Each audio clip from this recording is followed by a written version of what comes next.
Alright, so the Surface Pro 8 was just announced at Microsoft's September 22nd Surface event, and here is everything new. I'm also making a separate video, well, I guess two separate videos for both the Surface Laptop Studio and the Surface Duo 2, just because we got some pretty good upgrades in all of these, and I feel like they kinda need their own videos. Alright, so let's start off with the display, because there's really not that many changes on the outside, aside from a 10 megapixel camera. So, the display is now upgraded to a 13-inch display, up from 12.3 inches on the Surface Pro 7, and we have much thinner side bezels. Now, keep that in mind that it's side bezels, not overall bezels, because on the Surface Pro 7, we had fairly thick, even bezels all around it. But what's more important is that now it's a 120Hz display that supports Microsoft's dynamic refresh rate, which is basically just variable refresh rate. It's also got adaptive color, which basically matches the white balance of the display to your environment. If you're an Apple user, this feature is known as True Tone. The Surface Pro 8 also got a ports update. Now it has two Thunderbolt 4 ports with the Surface Connect and the headphone jack, which is better than the just basic USB-C port and the USB-A port that we had on the Pro 7. The pen and keyboard also got an update on the Surface Pro 8. So now it supports the Surface Slim Pen 2, which is the same as the Surface Slim Pen, except now it has haptic feedback in the pen.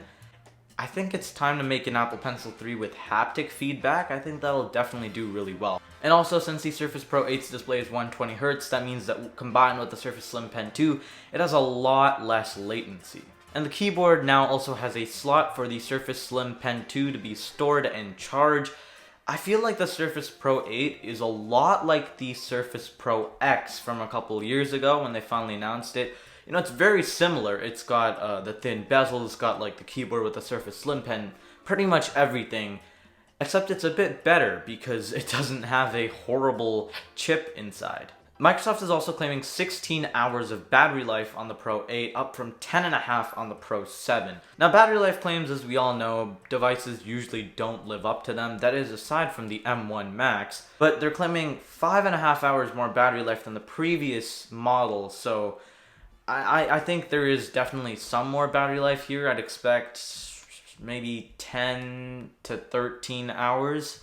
Also, the Surface Pro 8 weighs 1.96 pounds now, up from 1.6 on the Pro 7. This is without the type cover. Obviously, when you add that, I guess it'll be a tiny bit more than 2 pounds, but still fairly light. Onto the specs, we finally got our 11th gen Intel processors on the Surface Pro 8. Now, Microsoft has dropped the i3 and 4 gigs of RAM variant of the Surface Pro, thankfully, but that does come at a price, which I will get into later in the video. So you can get the Pro 8 with either an 11th gen i5 or an i7, and both come with Iris Xe graphics. The Surface Pro 8 now also has up to 32 gigs of RAM.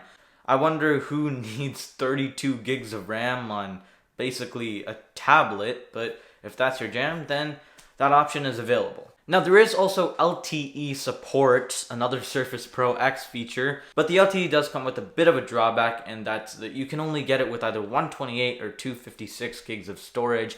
You can't get it on the 1TB model, unfortunately, but I guess that makes sense. I'm not really sure who'd go for a 1TB LTE-enabled Surface Pro 8. So last but not least,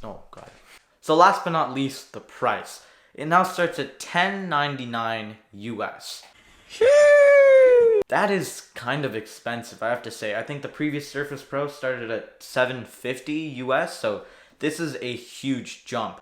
But that's what I was talking about earlier. They dropped the i3, they dropped the 4 gigs of RAM, so it kind of makes sense that they brought it up to $10.99, but I'm still overall a bit disappointed that we didn't at least get 256 gigs there. I think that if you're going to be paying north of $1,000, you should at least be getting 256 gigs as a standard storage option. And actually, I guess that's a bit of an understatement, because you're probably going to be buying the type cover. I don't really think anyone buys a Surface Pro without the type cover, and especially where it's so essential to the Surface Pro, it's ridiculous that they're still charging $180 for this. So when you add that on, you're paying around $1,250 or $1,300, and then if you want to add the Surface Slim Pen 2 on top of that, you're paying about like $1,400. This is just for the base spec. So yeah, it's pretty overpriced. I don't think this has very good value.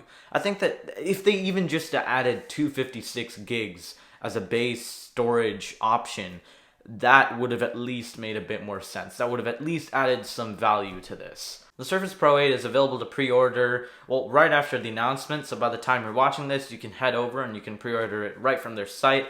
It's going to be released on October 5th, which I think is the same day that Windows 11 drops, and yes, these devices will ship with Windows 11. So yeah, that's pretty much it for the video. Thank you so much for watching. Let me know your thoughts on the Surface Pro 8 down in the comments below. I really want to see what you guys think of it. I mean, I was pleasantly surprised with everything except that price tag, but it still seems like a very solid upgrade.